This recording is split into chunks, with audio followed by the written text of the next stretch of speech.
Hello everyone, my name is Rishi Sharma और आज की हमारी लीड कोड की पीओटीडी है पावर ऑफ टू। ये एक इजी लेवल की प्रॉब्लम है।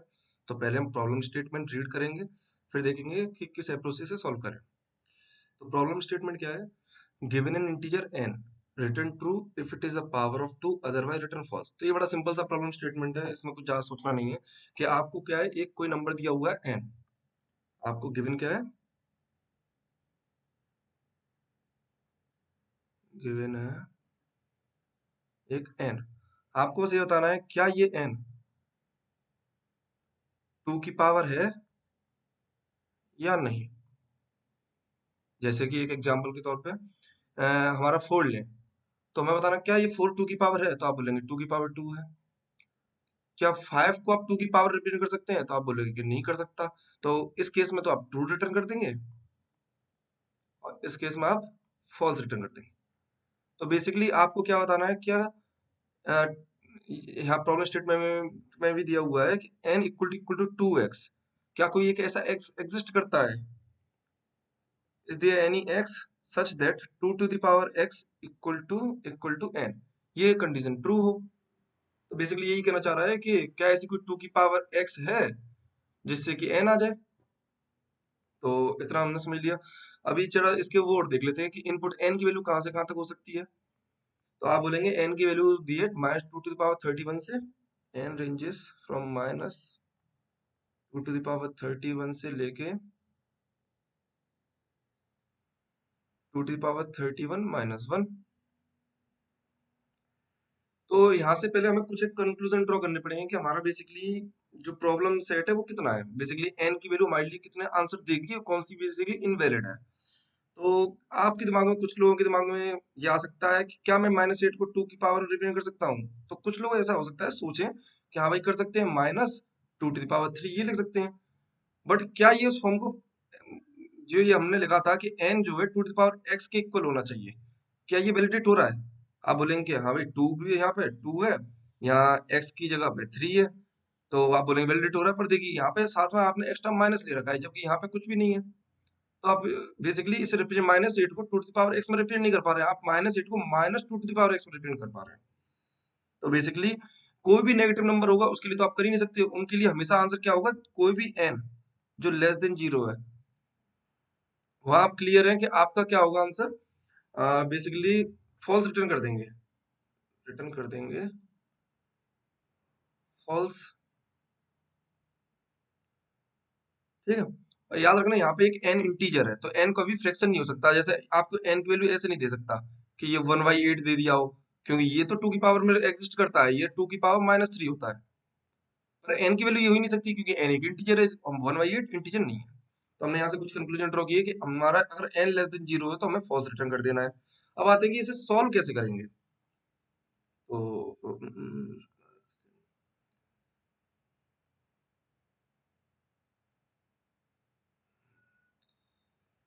तो एक बेसिक सी अप्रोच जो किसी के भी दिमाग में आई ये होगी कि जैसे मुझे कोई भी एन दिया हुआ है, मान लीजिए एग्जांपल के तौर पे आपको दिया 64। आपको चेक करना है क्या ये 2 की पावर रिप्रेजेंट हो सकता है, तो आप 2 की पावर 0 चालू कर देंगे कि क्या भाई 2 की पावर 0 64 होता है, आप बोलेंगे नहीं होता। क्या 2 की पावर 1 64 होता है, आप बोलेंगे नहीं, 2 की पावर 1 तो 2 होता है। इस तरीके से आप 2 की पावर 2 64 होता है, आप बोलेंगे 4 होता है। इस तरीके से आप करते गए और आपने पाया 4 8। यहाँ पे 8 आएगा 2 to the power 3, 16 होगा 2 to the power 4, 32 होगा 2 to the power 5। आप बोलेंगे कि 2 to the power 6 जो है ना वो 64 के इक्वल आता है, 64 के। तो आप बोलेंगे इस केस में क्या है, 64 2 की पावर है। पर अगर नंबर आपका 68 होता तो क्या करते?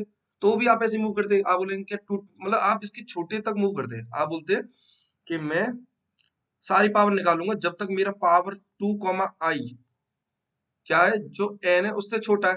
आप इस तरीके से आई को बढ़ाते गए तो आप क्या 64 तक पहुंचे होंगे। जैसे ही आपने एक बेसिकली आई बढ़ाया के कितना किया, लेट्स सी 2 की पावर 6 64 होता है। तो आपने कहा 2 की पावर 64 क्या होता है, बेसिकली 2 की पावर 6 जो है 68 से छोटा होता है। 68 एन की वैल्यू 68 ले रहे हैं इस केस में हम। तो आप बोलेंगे छोटा होता है। तो आपने एक और बार 2 की पावर 7 जो कि कितना होता है 128, आपने बोला ये तो ज्यादा होता है, ये ज्यादा होता है। तो आपका बेसिकली जो आप जिस तरीके से बढ़ा रहे थे, लूप से बढ़ा रहे थे, आप लूप से बाहर आ जाएंगे और फिर चेक कर लें क्या बेसिकली मेरा 128 68 के इक्वल है।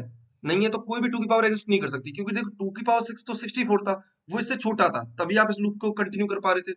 आप लूप से बाहर तभी निकलेंगे जहां आपका नंबर बड़ा हो गया होगा या इक्वल होगा। एक चीज देखिए, और आप ये कंडीशन यूज कर रहे हैं तो आपका लूप कब ब्रेक होगा। आप इस केस में क्या है, लूप में आई को बढ़ा रहे हैं, तो आपकी आई की वैल्यू 0 हुई, 1 हुई, क्योंकि छोटा है, एन छोटा है, एन छोटा है तो 2 हुई, 3 हुई। तो आप लूप से बाहर दो ही केस में निकल सकते हैं, या तो क्या है एन जो है इसके इक्वल हो, अगर या तो पावर ऑफ 2 आई किसकी इक्वल हो, एन के इक्वल हो, या पावर ऑफ 2 आई क्या हो गया हो, ग्रेटर देन एन हो गया हो। तो आप उस पर्टिकुलर आई के लिए बाद में चेक कर लें क्या मेरा पावर ऑफ 2 आई जिस पे बार हुआ, जैसे यहाँ पे क्या 7 पे बार हो गया था मैं, तो मैं कहूंगा क्या पावर ऑफ 2 7 मेरा 68 के इक्वल होता है। तो आप बोलेंगे ये तो नहीं होता है, तो आप फॉल्स रिटर्न कर देंगे। यहीं पे अगर मैं क्या 128 ले लेता, इसकी जगह क्या 128 ले लेता, सॉरी, अगर मैं यहाँ क्या ले लेता 128 ले लेता पावर ऑफ 2 7, इस केस में भी आप लूप से बाहर आ जाते, क्योंकि 2 7 जो है क्या बेसिकली छोटा है 128 से, तो आप बोले छोटा तो नहीं है, इक्वल है, तो आप बाहर आ गए थे। फिर आप बाहर आके 2 7 पे चेक कर लें क्या ये इक्वल है कि नहीं है 128 के, तो आप बोलेंगे ये 128 के इक्वल है, तो आप कह देंगे कि हाँ भाई मैं इसे रिप्रेजेंट कर सकता हूँ बेसिकली। तो एक तो मैकेनिज्म यही होगी, जैसे इसका कोड कैसे लिखेंगे मैं आपको थोड़ा सीडो कोड लिख के दिखा देता हूँ, क्योंकि ये हमारी बेस्ट अप्रोच नहीं है, अभी इसकी हम कॉम्प्लेक्सिटी वगैरह भी डिस्कस करेंगे।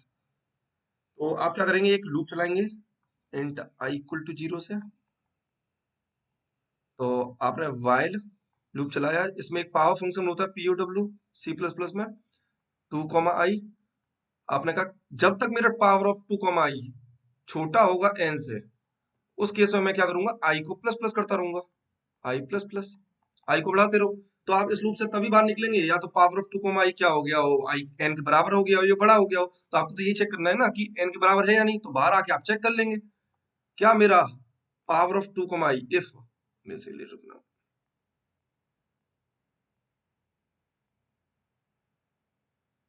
इफ क्या power of 2 I equal to n है, तो आप बोल देंगे कि रिटर्न कर दो इस केस में ट्रू, अन्यथा एल्स रिटर्न कर दो फॉल्स। सिंपल सा कोड है। अब क्या ये बेस्ट अप्रोच है, ये हमें देखना पड़ेगा। तो देखिए यहाँ पे हम क्या कर रहे हैं, हम पावर फंक्शन यूज कर रहे हैं और एक लूप चला रहे हैं। अब ये बताइए मैक्सिमम ये लूप कितनी बार चलेगा, ये आप वाइल लूप को देखें तो मैक्सिमम कितनी बार चलेगा। तो आप देखिए हर बार क्या हो रहा है, आपका जो पावर ऑफ 2 आई ये कितना बढ़ रहा है, इंटू 2 बढ़ रहा है। एक सेकंड, पहले बार जब आप आई 0 था उस समय कितना था ये, जब आपका आई 0 था तो आप पावर ऑफ 2 0 कितना बोलेंगे, 1 था। अगली बार लूप में कॉल गए आप, आई की वैल्यू 1 हो गई, आपने कहा पावर ऑफ 2 आई 2 हो गया, उसके बाद आई इक्वल टू 2 के कोरस्पॉन्डिंग 4 हो गया। तो इस तरीके से आपका इंटू 2 में बढ़ रहा है। तो आपको मैक्सिमम लूप कितनी बार चलाना पड़ेगा, लॉग एन टाइम चलाना पड़ेगा, क्योंकि एन ये मैक्सिमम लूप कितनी बार चलेगा, एन इक्वल टू जब टू पावर एक्स होगा तो एक्स की वैल्यू कितनी आ गई, आप दोनों साइड लॉग लीजिए बेस टू से, तो log base two n equal to x, x बार ही तो लूप चल रहा है, तो आपका लॉग एन टाइम्स लूप चलेगा। तो ये तो हो गया लूप कितनी बार चल रहा है।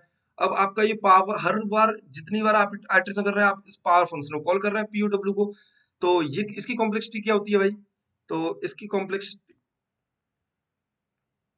तो बेसिकली इसकी कॉम्प्लेक्सिटी क्या है, बिग ओ ऑफ 1 भी हो सकती है और big O of log n भी हो सकती है। ये डिपेंड करता है आपकी लाइब्रेरीज और कंपाइलर पे, कि आपका कंपाइलर कौन सी लाइब्रेरी यूज कर रहा है इस सब पे। तो आप वर्स्ट केस में मान लीजिए ना, वर्स्ट केस में आपकी बिग ऑफ लॉग एन होगी, किसी भी कंपाइलर पे जाएंगे तो आपकी बिग ऑफ लॉग एन इसकी कॉम्प्लेक्सिटी होगी, और लॉग एन वाला लूप चल रहा है तो आपकी टोटल कॉम्प्लेक्सिटी कितनी होगी, time complexity big of log n का स्क्वायर, ये आपकी कॉम्प्लेक्सिटी होगी। अब बोले क्या इस प्रॉब्लम को और आसानी से सॉल्व किया जा सकता है, तो देखते हैं इसकी कोई और अप्रोच है क्या, और दूसरी अप्रोचेस देखते हैं। तो एक अप्रोच तो और आ रही है मेरे दिमाग में, उसमें क्या करेंगे, देखिए आप बोल रहे हैं कि किसी भी नंबर को चेक करना चाह रहे हैं क्या ये मेरा पावर ऑफ 2 है या नहीं। तो जैसे 64 है, तो आपने बोला ये पावर ऑफ 2 था, आपने कैसे डिफाइन किया, क्योंकि ये 2 पावर 8 होता है, बेसिकली कोई भी नंबर 4 है, आपने बोला कि ये क्या होता है 2 की पावर 2 होता है। आप 6 के बारे में क्या बोलेंगे, क्या ये पावर ऑफ 2 होता है, आप बोलेंगे नहीं होगा, क्यों, क्योंकि इसमें एक तो टू की पावर आ रही है, मतलब इसके आप फैक्टर करें तो आप प्राइम फैक्टर्स करें तो टू की पावर वन इंटू थ्री की पावर वन। तो आप देखिए इन सब में सिर्फ टू का फैक्टर आ रहा था। तो आप जब भी टू से डिवाइड करेंगे तो कोई प्रॉब्लम नहीं होगी, सिर्फ टू का फैक्टर आ रहा है, कोई और फैक्टर नहीं आ रहा है, इसलिए पावर ऑफ टू होते हैं। क्या यहाँ पे कोई और ही फैक्टर आ रहे हैं? आप बोलेंगे हाँ बिल्कुल आ रहे हैं। यहाँ पे टू के अलावा थ्री भी आ रहा है। तो ये पावर ऑफ टू हो ही नहीं सकता, क्योंकि एक प्राइम फैक्टर और आ रहा है एक्स्ट्रा। तो एक सिंपल सी अप्रोच और आ रही है यहाँ से दिमाग में कि आप क्या कीजिए, किसी भी नंबर के बेसिकली टू से डिवाइड करते रहिए जब तक कि वो क्या हो रहा है, जब तक कोई भी नंबर टू से डिवाइड जा रहा है आप उसको टू से डिवाइड करते रहिए। अगर एट द एंड वो वन हो जाए डिवाइड होगी, जैसे इस केस में टू से डिवाइड सिर्फ टू ही फैक्टर है ना, तो आप टू से डिवाइड करते जाएंगे तो ये क्या होगा, पहली बार जब डिवाइड करेंगे टू होगा, अगली बार डिवाइड करेंगे वन होगा, एट द एंड वन हो जाएगा। अगर सिर्फ इसमें टू का फैक्टर होगा, इसमें आप करके देखिए टू से डिवाइड। तो आपने कहा कि मैं जब तक टू से डिवाइड दे पा रहा हूँ, सिक्स में टू से डिवाइड दे पा रहे हैं, आपने कहा थ्री हो गया। पर थ्री में अब आप टू से डिवाइड दे ही नहीं पा रहे हैं, तो क्या आपका एंड में वन बचा है? नहीं बचा। हर केस में जिसमें आपके सिर्फ टू के फैक्टर होंगे उस केस में आप टू से डिवाइड करते जाएंगे एट द एंड वन तक रीच कर जाएंगे। जिसमें टू के फैक्टर के अलावा भी कोई और फैक्टर होगा तो आप टू वन पे रीच नहीं कर पाएंगे एंड में। तो बस आपको यही करना है, इसमें क्या करना है कि जब तक मैं डिवाइड दे पा रहा हूँ, इंपॉर्टेंट ये कि जब तक मैं एन में डिवाइड दे पा रहा हूँ while n mod two equal to zero, तब तक आप कहेंगे कि मैं एन को क्या करूंगा, एन डिवाइड बाई टू में चेंज कर दूंगा। डिवाइड करने का मतलब आपने एक पावर कम कर दी, एक फैक्टर कम कर दिया। तो इस तरीके से आप क्या करते जा रहे हैं, उसमें डिवाइड देते जा रहे हैं।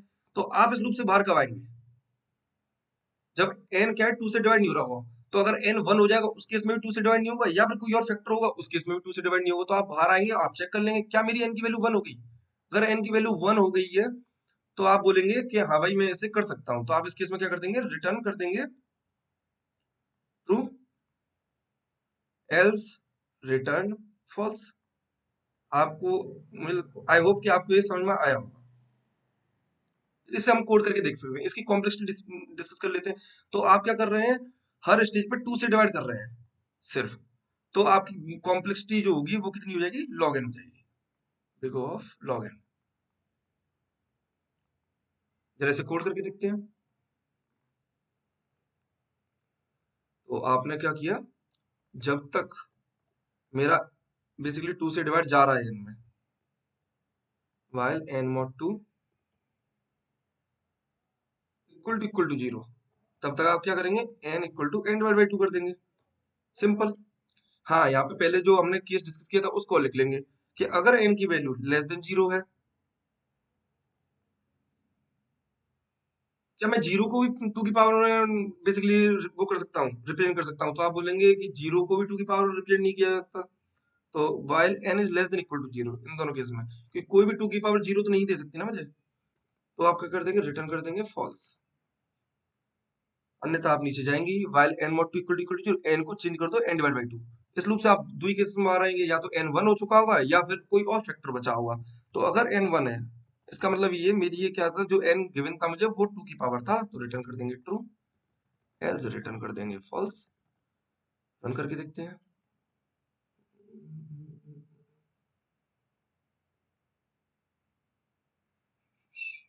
सबमिट करते हैं।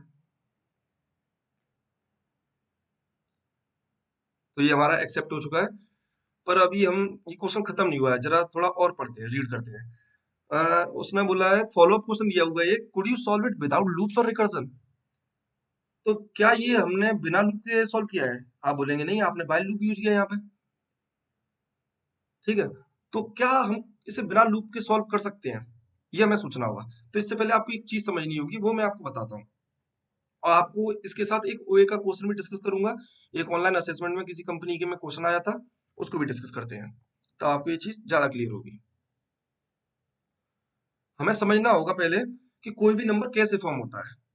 अगर आप किसी भी नंबर की बात करें, चाहे आप बात कर लीजिए सेवन की, टेन की, जैसे टेन की बात करें, तो कोई भी नंबर टू की पावर से ही फॉर्म होता है, टू की पावर के सम से फॉर्म होता है। जैसे आप टेन को कैसे रिप्रेजेंट कर सकते हैं, आप बोलेंगे टू की पावर थ्री प्लस टू की पावर वन। देख लीजिए आप,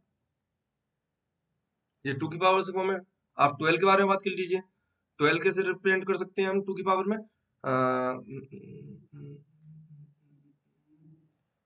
पहले आठ कर दिया हमने, टू की पावर थ्री आठ हो गया, प्लस टू की पावर टू, तो आप किसी भी नंबर को टू की पावर के सम में रिप्रेजेंट कर सकते हैं। ये कैसे आ रहा है? जब आप किसी भी नंबर की बेसिकली फैक्टर करते हैं, जैसे इस 10 के मैंने फैक्टर किए थे, फैक्टर किस प्रकार आते हैं?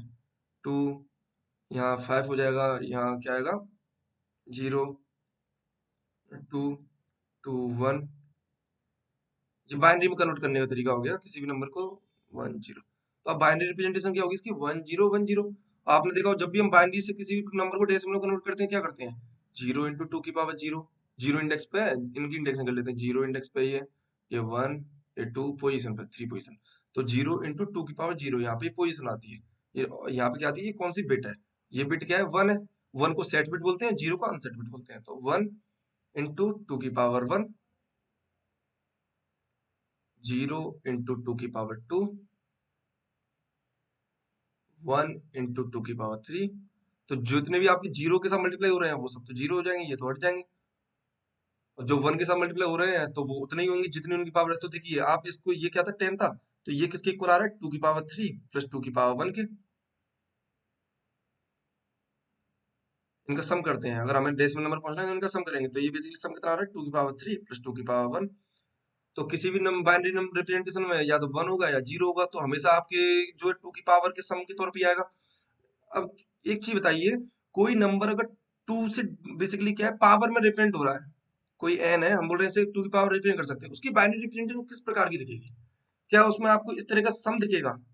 आप बोलेंगे कि बेसिकली अगर सम दिख रहा है, अगर आपको क्या है, ऐसे पावर का सम दिख रहा है, तो उसे आप कभी भी टू की सिंगल पावर रिप्रेजेंट कर ही नहीं सकते, क्योंकि अगर टू की सिंगल पावर रिप्रेजेंट हो सकता तो उसमें सिर्फ अकेला आता, जैसे 8 है, सिर्फ टू की पावर आ रही होती, जैसे आपका 8 है, तो आप इसके फैक्टर करेंगे, 2 0, ये 4 बार, 2 2 0, 2 1 0। तो आपने बोला 1 0 0 0, आपने बोला 0 इंटू टू की पावर 0, 0 इंटू टू की पावर 1,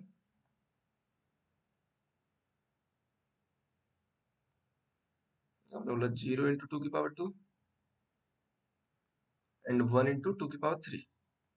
तो देखिए अगर ये 8 को टू की पावर रिटर्न कर सकता हूँ, तो ये सिंगल टर्म होगा ना टू की पावर में, एक से ज्यादा टर्म होंगे नहीं टू की पावर में, क्योंकि एक से ज्यादा सम का अगर टू की पावर एक्स और ये टू की पावर वाई है, इनका आप सम करेंगे तो ये कभी भी आप टू की पावर में ऐसा सिंगल पावर रिप्रेजेंट नहीं कर सकते। आप इस सम को टू की पावर मान लीजिए जेड में रिप्रेजेंट नहीं कर सकते हैं। Is it clear? तो आप एक चीज देखिए कि जो नंबर टू की पावर रिप्रेजेंट हो सकते हैं उनमें सिर्फ एक ही सेट बिट आएगी। ध्यान से देखिए, अगर एक से ज्यादा सेट बिट आ रही है, इसका मतलब ये वो नंबर टू की पावर के सम में रिप्रेजेंट हो रहा है, सिंगल पावर में रिप्रेजेंट नहीं हो रहा है। तो अगर आपको किसी भी नंबर को आपने बाइनरी में कन्वर्ट किया, ये एक मेरा एन है, मैंने इसको पहले बाइनरी में कन्वर्ट किया,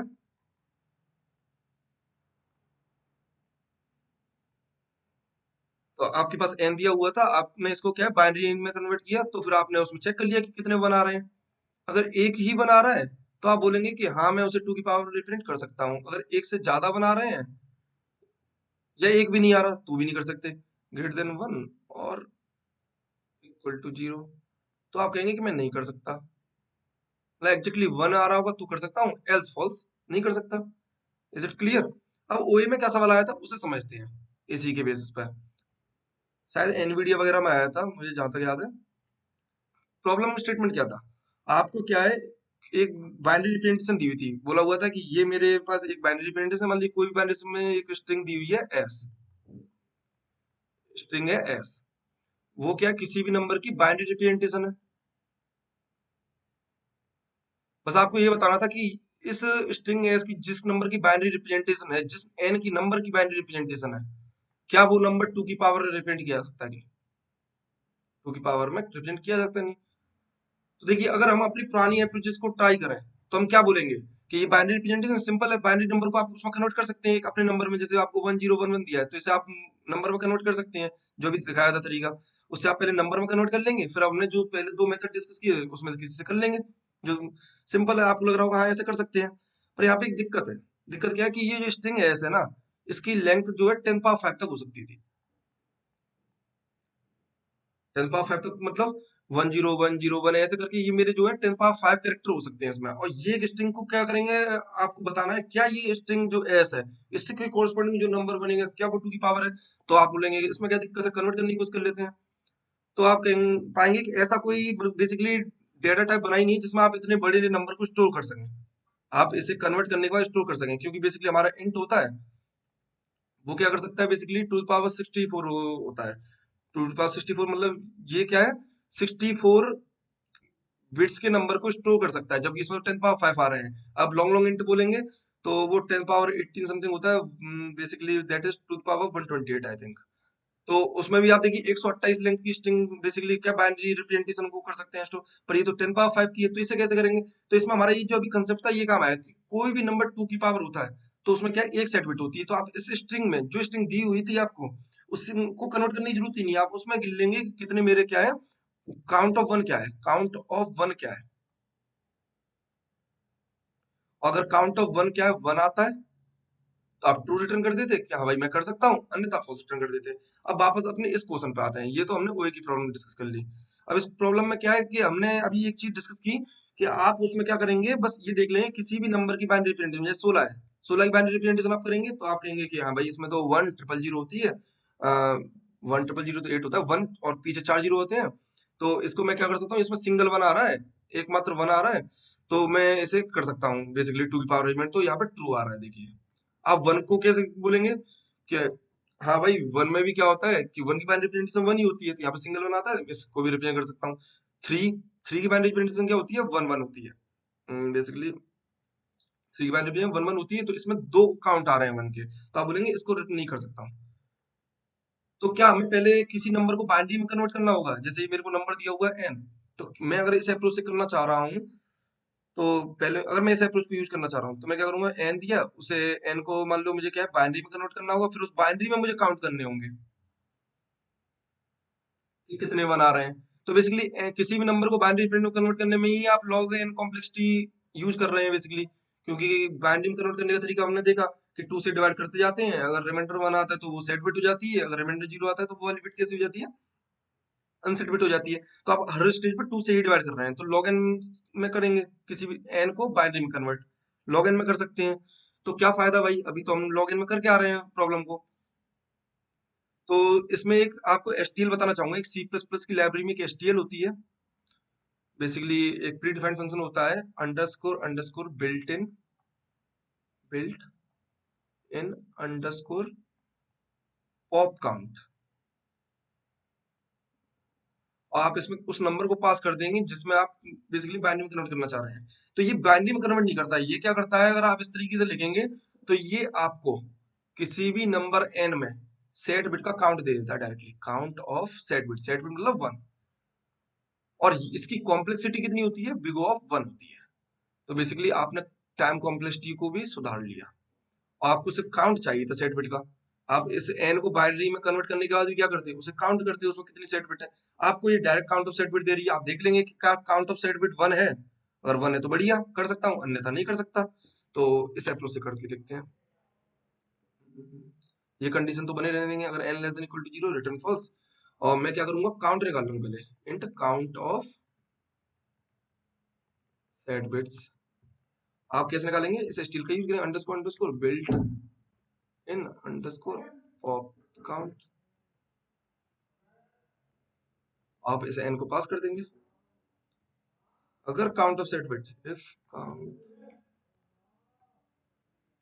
ऑफ सेट बिट्स ये इक्वल टू वन आता है तो रिटर्न ट्रू, क्योंकि एक आएगी, अगर टू की पावर में आप रिप्रेजेंट कर सकते हो उस, हमेशा याद रखिए इस चीज को, अगर आप किसी भी नंबर को टू की पावर रिप्रेजेंट करना चाहते हैं तो उसमें काउंट ऑफ सेट बिट कितना आएगा, वन आएगा हमेशा, तो आप रिटर्न ट्रू कर देंगे, अन्यथा रिटर्न फॉल्स कर देंगे।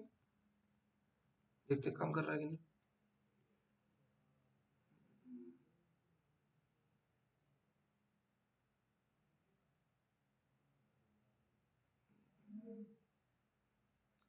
तो ये हमारी प्रॉब्लम हो चुकी है। आई होप आपको ये समझ में आई होगी, ये वीडियो, ये सॉल्यूशन समझ में आई होंगी, सारी अप्रोचेस समझ में आई होंगी। अगर आपको फिर भी कोई डाउट होता है तो आप कमेंट करके हमसे पूछ सकते हैं। Thank you.